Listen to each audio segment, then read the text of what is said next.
Привет, мои дорогие! Много событий произошло за сегодняшний день, и последствия после этих событий вот сейчас на момент записи, за 15 минут до момента записи, был удар по Южному порту, это Одесская область, 7 погибших, это водители, как правило, 15 раненых, дорогие мои, к сожалению, гибнут обычные люди.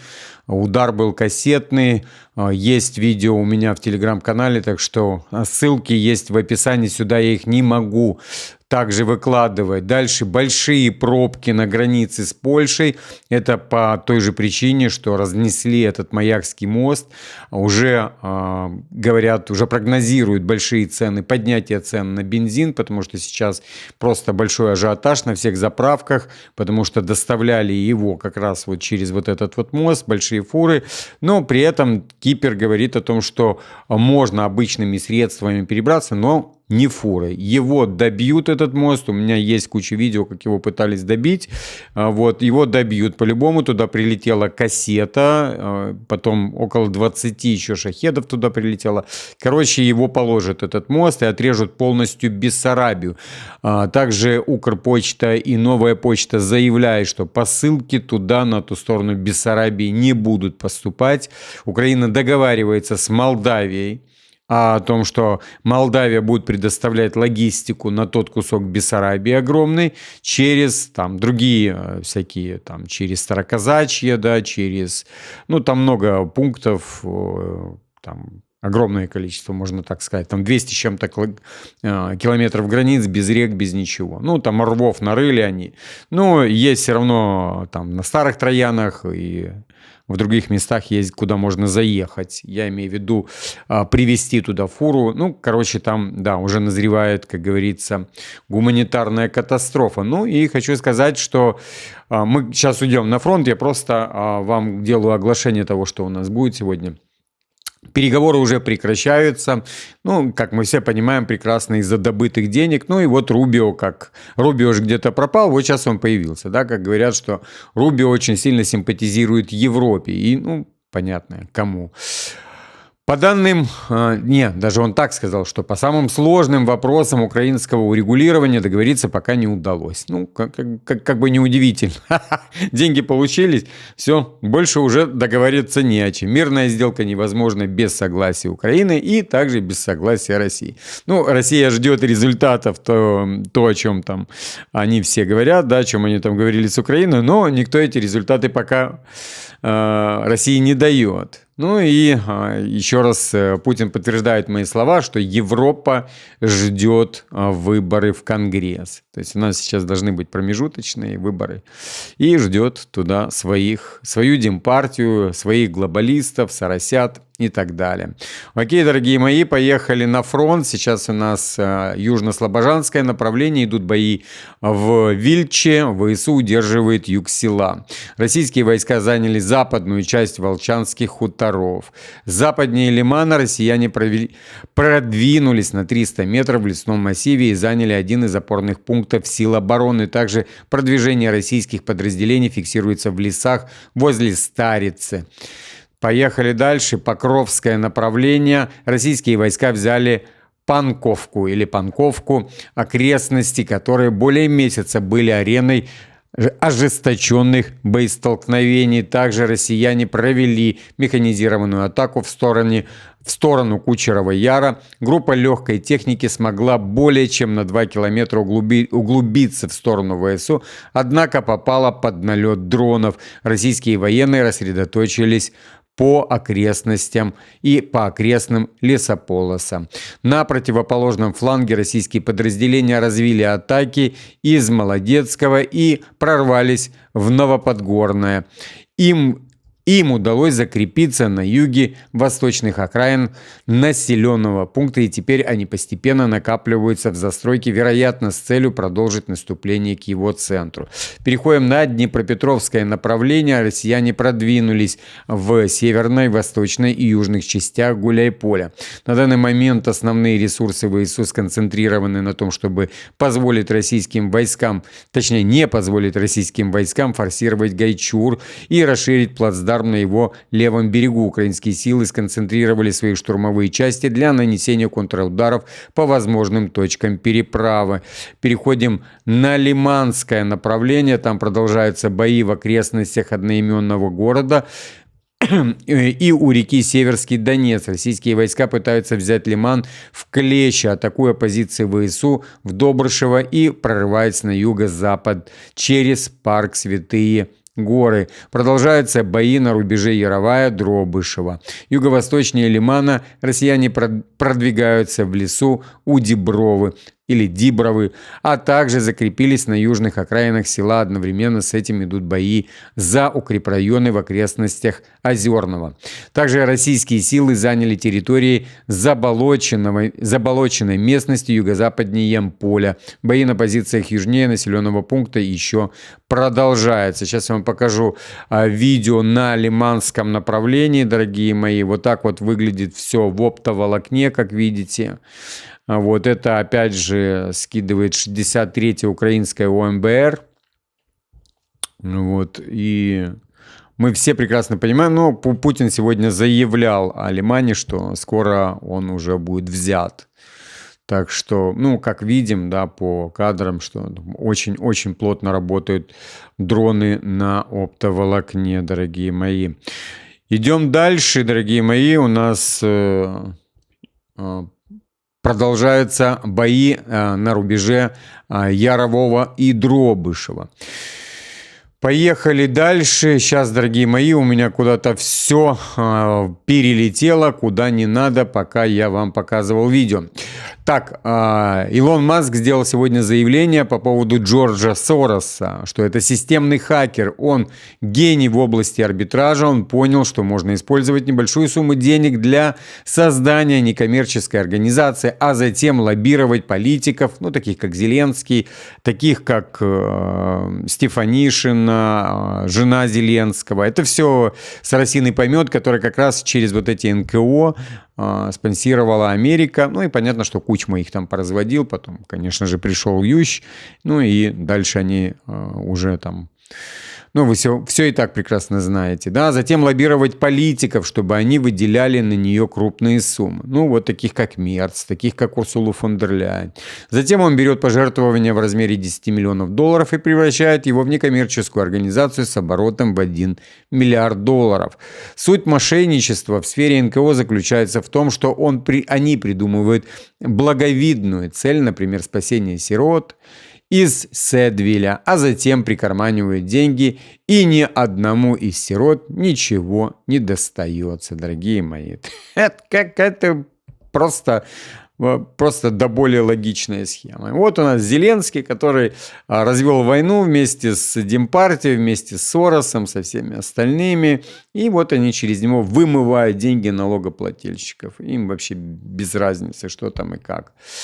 В эти выходные станет понятно, готова ли Москва к завершению войны. Это вонючий рот Уитакера начал вонять. По его словам, параметры, сделки уже согласованы между Украиной и США и европейскими союзниками. Представляете? И теперь ключевым этапом станут встречи, запланированные в Майами. Я думаю, что в эти выходные мы выясним. Видите, как они сделали хитро? Они сейчас Россию обвинят. То есть они там вытанцовывали с бубном, а обвинят в конце концов Россию.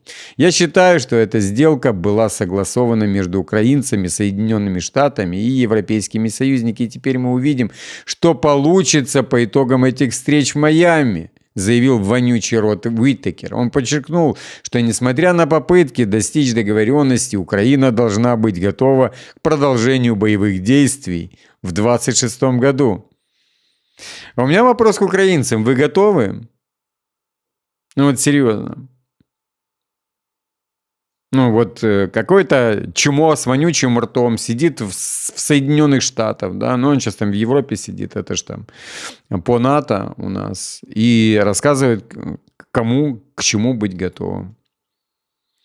Украина также должна быть готова продолжать боевые действия в 2026 году. Именно поэтому был одобрен кредит ЕС на $105 миллиардов, чтобы финансировать это, сказал Уитакер. Уитакер напомнил, что США продолжают военную поддержку через союзников по НАТО. Соединенные Штаты продают оружие нашим союзникам по НАТО, и оно передается Украине. Это оружие, которое нельзя получить где-либо еще. Поняли, да?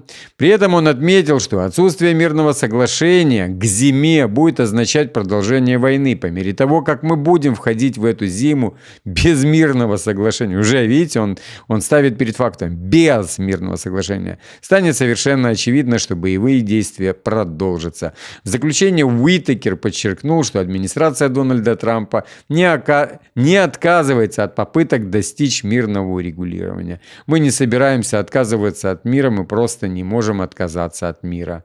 И видите, да, как они усыпляют бдительность этим. Все-таки мира они хотят.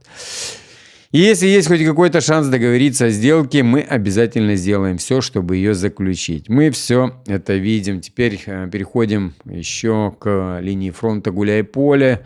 Deep State сообщает о рискованной ситуации в Гуляйполе, где проблемы с управлением и внутренний саботаж в 102-й бригаде теробороны могут привести к ее потере. По данным паблика, некоторые офицеры настаивают на том, чтобы бойцы оставили свои позиции, а отсутствие актуальной информации о действиях соседних бригад приводит к дезориентации и потерям. Эта ситуация уже вызвала несколько инцидентов, в том числе случаи, когда бойцов 102-й бригады приняли за врага и едва не нанесли дружественный удар артиллерии. Лишь последующая проверка предотвратила трагедию. Командиры, в том числе раненые, пытаются удерживать людей на позициях, демонстрируя личный пример. Я бы ему не следовал. Это просто личный пример какого-то больного. В настоящее время штурмовые части и другие подразделения пытаются стабилизировать обстановку, но Deep State утверждает, что без полноценной бригады эти усилия не приведут к долгосрочным результатам. Как понять вообще слово такое долгосрочным результатам? К успешным. Это Deep State пишет. Также активисты распространяют фальшивые видео, чтобы посеять панику среди семей военнослужащих. Поехали дальше. Затычка Мерц. Как обычно, Германия также примет участие в переговорах между Украиной и США. Это соросенок, самый натуральный, во Флориде, сообщает агентство DPA. Как уточняет агентство, канцлер Германии Фридрих Мерц направит своего советника по Украине Гюнтера Заутера для участия в американо-российских переговорах. Там Мединского присылайте туда. По мирному урегулированию конфликта. Отмечается, что Заутер сыграл ключевую роль в подготовке и организации переговоров между Европой, США, Украиной, которые прошли в Берлине. Ну да, и ни к чему не привели в прошедшие выходные, воскресенье и понедельник. На этих переговорах был доработан американский план. Там вычеркнуто все было. И все. И направлены на мирное разрешение конфликта между Россией и Украиной. Как видите, дорогие мои, стараются изо всех сил. Знаете, когда миром пахнет, когда кто-то просто начинает сдавать очень сильно позиции. Не когда они ищут деньги, когда они там заявляют о потужности Украины, о том, что придется воевать 26-й год и так далее. Я уже давно, прогнозировал, но всегда даю шанс тому, что это может случиться раньше. То есть есть такие вещи, которые, мы знаем в жизни, там идет сложно, а потом бак, и все, и все сдались. А потом ты не знаешь, а почему, а как так, а почему они сдались? Вроде все как-то ровно шло, потом раз, бах, и все. И Украина сдалась. Либо это будет бить до последнего. Опять же, я хочу сказать, что во власти Украины практически нет украинцев. Это так, на заметку украинцам. Поехали теперь по мосту, который в Маяках. Повреждение моста близ Маяков может заблокировать 60% импорта топлива в Украину, что приведет к росту цен и дефициту. Основные группы компании Prime, Дмитрий, это основатель группы Дмитрий, и я не буду ему фамилии и рекламу ему делать. По его словам, в случае полного уничтожения моста, ему там осталось один день жить,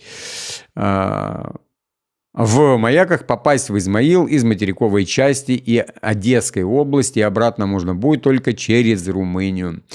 При том, что 60% импорта топлива идет в Украину через Дунайские порты, дорогие мои. Ну вот, и у нас и все новости. Вместился практически в 15 минут. Основную массу новостей я выдал вам уже днем. Следим, ну, видите, как бы подтверждаются все те слова и те мысли. Конечно, Путин обладает больше информацией, чем я, но я вот так вот собираю везде по чуть-чуть и как раз вам и говорю, да, что происходит. Им выкинуть Трампа, вот это вот важно. Им нужно внутри Трампа, у них там сидят свои агенты, можно так сказать, да, которые там делают саботажи, саботируют. Вот такие вот конченые, как Уитакер, такие, как Хексет, да, такие, как Рубио. Это паразиты в свитере Трампа можно. А Трамп их не понимает, он не видит. И они мутят там вокруг него. И в конце концов они ему там сделают импичмент, просто снимут. Ну, им бы взять большинство, понимаете, в Сенате, не в Сенате, а в Конгрессе. И это уже будет... То есть они уже будут там и голосование против Трампа делать, и куча всяких вещей. Трамп не в ту игру играет, ему надо подвязывать с этим на самом деле. Либо они его сдуют, сожрут и так далее. А как эти мрази приходят в Конгресс, то, поверьте, там война будет во все тяжкие. Вот это вот, да, это будет для них успех, это уже будет реально Третья мировая начнется. Спаленная Европа, ну и куча всяких там вещей, о которых не хочется думать на самом деле. Хочется жить, наслаждаться. Каждый раз, когда, опять же говорю, какое-то слово о мире, вспоминаешь о хороших. Я сегодня был в парикмахерской, и там, ну, я там стригусь в разных, да, парикмахерской, чтобы одно. И сегодня стригся, там колумбиец был один. И вот мы с ним начали там разговаривать, он английский знает, вот, мы начали с ним разговаривать, ну, имеется в виду парикмахер колумбиец. И пришли к тому, что... Ну, он спросил, как тебе Испания? Я говорю, ну, дома лучше. Он такой, да, мне типа тоже дома больше нравится. То есть мы все люди, которые, да, там... Ему легче, потому что в Колумбии испанский язык, ну, там, с колумбийским диалектом. Но даже ему при знании испанского языка дома лучше. Нам всем дома лучше, поэтому мы хотим всем мира. Дорогие мои, подписываемся обязательно, кто не подписан. И я вас всех...